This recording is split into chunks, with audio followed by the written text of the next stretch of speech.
കുറഞ്ഞ ചെലവിൽ അത്യാധുനിക ആരോഗ്യ പരിരക്ഷ. MCS hospital, Muvattupuzha. മൂവാറ്റുപുഴ നഗരസഭയിലെ ഹരിതകർമ്മസേന അംഗങ്ങൾക്കായി മാത്യു കുഴൽനാടൻ MLAയുടെ നേതൃത്വത്തിൽ സ്നേഹസംഗമം സംഘടിപ്പിച്ചു. ചടങ്ങിൽ ഹരിതകർമ്മസേനയിലെ എല്ലാ അംഗങ്ങൾക്കും MLA ഓണക്കോടി വിതരണം ചെയ്തു.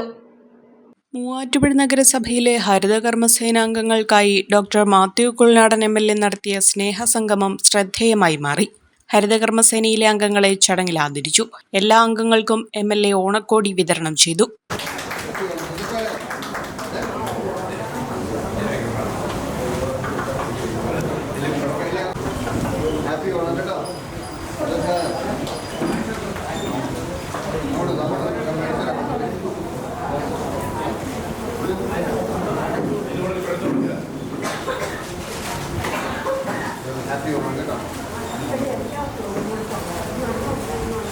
ജനങ്ങളോട് ഏറ്റവും ചേർന്ന് നിന്ന് പ്രവർത്തിക്കുന്ന ഏതാനും വിഭാഗങ്ങൾ, അതൊന്ന് ആശാവർക്കർമാരാണ്, അംഗൻവാടി ശിശുമാരാണ്, നിലവിലുള്ള ഹരിതകർമ്മസേനാംഗങ്ങളാണ്. ഇങ്ങനെയുള്ള പല സർക്കാരിന് വേണ്ടിയിട്ട് സർക്കാർ ആവശ്യപ്പെടുന്ന കാര്യങ്ങളാണ് നിങ്ങൾ നിർവഹിക്കുന്നത്.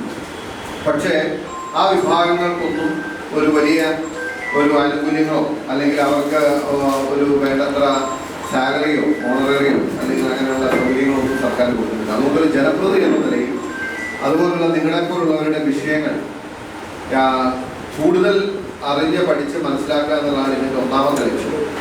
അത് നിങ്ങളിൽ നിന്ന് തന്നെ നേരിട്ട് കേൾക്കുമ്പോൾ നിങ്ങളുടെ ജോലിയുമായി ബന്ധപ്പെട്ട നിങ്ങൾ അനുഭവിക്കുന്ന പ്രയാസങ്ങൾ, ഞാൻ ചുരുക്കി പറഞ്ഞാൽ, നിങ്ങൾ ഹരിതകർമ്മസേന അംഗങ്ങൾ ഈ സർക്കാരിനോട് പറയാൻ ആഗ്രഹിക്കുന്ന കാര്യങ്ങൾ, മന്ത്രിയോട് പറയാൻ ആഗ്രഹിക്കുന്ന കാര്യങ്ങൾ, മുഖ്യമന്ത്രിയോട് പറയാൻ ആഗ്രഹിക്കുന്ന കാര്യങ്ങൾ നിങ്ങൾക്ക് വേണ്ടി നിങ്ങളുടെ ജനപ്രതിനിധി എന്ന നിലയിൽ ഞാൻ പറയാൻ ആഗ്രഹിക്കുകയാണ്.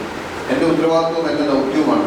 ഞാൻ എൻ്റെ നിക്ഷിപ്തമായിട്ടുള്ള ജോലി അല്ലെങ്കിൽ കടമ എന്ന് പറയുന്നത് നിങ്ങൾക്ക് വേണ്ടി സംസാരിക്കാറുള്ളതാണ്. MLA മുൻകൈയെടുത്ത് മണ്ഡലത്തിൽ നടപ്പിലാക്കുന്ന ഹരിതം പദ്ധതി പ്രകാരമാണ് ചടങ്ങ് സംഘടിപ്പിച്ചത്. മുനിസിപ്പൽ ചെയർമാൻ PP എൽദോസ് ചടങ്ങിൽ അധ്യക്ഷത വഹിച്ചു.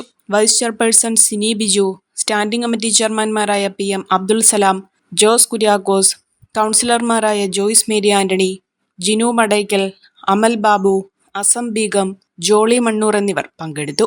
ഒരു കുടുംബത്തിനാവശ്യമായ എല്ലാ വസ്ത്രങ്ങളും ഹോൾസെയിൽ വിലയിൽ ഇപ്പോൾ സ്വന്തമാക്കാം. ഇന്ന് തന്നെ സന്ദർശിക്കൂ A1 textiles, Nehru park, Muvattupuzha.